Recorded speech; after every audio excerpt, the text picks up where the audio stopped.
স্বামী স্ত্রীর কিছু ভুলের কারণে সন্তানাদি প্রতিবন্ধী হয়, বোবা হয়, ল্যাংড়া হয়, আতর, লোলা, কানা, আরও অনেক কিছু ইত্যাদি। কানে শোনে না, চোখে দেখে না, হাত নেই, পা নেই, অনেক সমস্যার সম্মুখীন হয়ে থাকে। আমরা প্রায়ই আমাদের সমাজে দেখে থাকি। আবার অনেক সময় দেখা যায় অনেকের ঘরে হিজড়া সন্তান জন্ম হয়। এর একটাই কারণ, আর সেটি হচ্ছে মা বাবা অর্থাৎ স্বামী স্ত্রী কিছু ভুল করে, কিছু ভুল সময়ে কিছু ভুল কাজ করে। এই কাজগুলোর কারণে সন্তানাদিরা প্রতিবন্ধী হয়, আতর, লুলা, কানা, ল্যাংড়া ইত্যাদি। দর্শক শ্রোতা মণ্ডলী, আজকের এই ভিডিও থেকে এই সম্পর্কে আরও অনেক কিছু জানতে পারবেন, তাই না টেনে সম্পূর্ণ ভিডিওটি দেখতে থাকুন।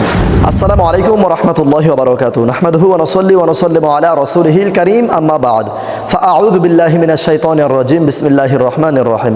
সুপ্রিয় দর্শক শ্রোতা মণ্ডলী, আজকের এই ভিডিও থেকে আমরা জানতে পারবো সন্তানাদি জন্ম হওয়ার পর কেন আতর, লুলা, কানা, ল্যাংড়া, বয়রা ইত্যাদি কেন এসব হয়, অথবা সন্তানাদি কেন হিজড়া হয়।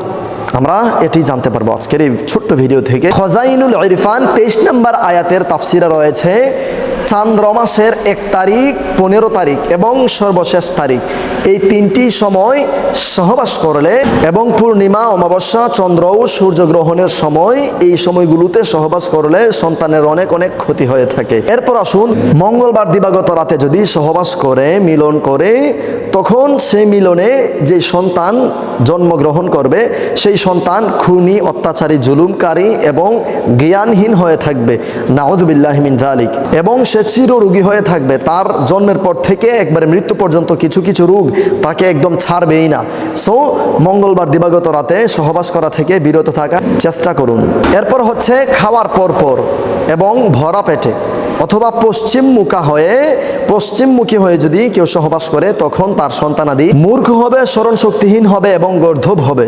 সো আমরা যেটাকে বলি, যাদের জ্ঞান বুদ্ধি একদম কম থাকে, যেটাকে গ্রাম বাংলায় কিংবা যেটাকে আমাদের সমাজে গাধা বলে অথবা বলদ বলে, যে তুই এত বলদ কেন।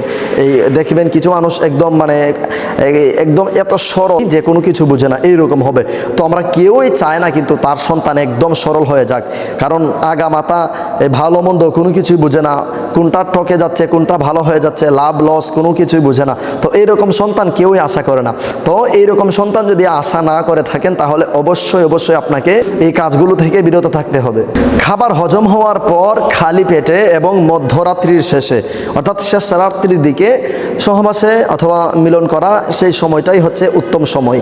আপনি চাইলে সেই সময়টাকেই চুজ করতে পারেন ইনশাআল্লাহ, কারণ তখন আল্লাহ পাকের খাস রহমত দিয়ে ভরপুর থাকে।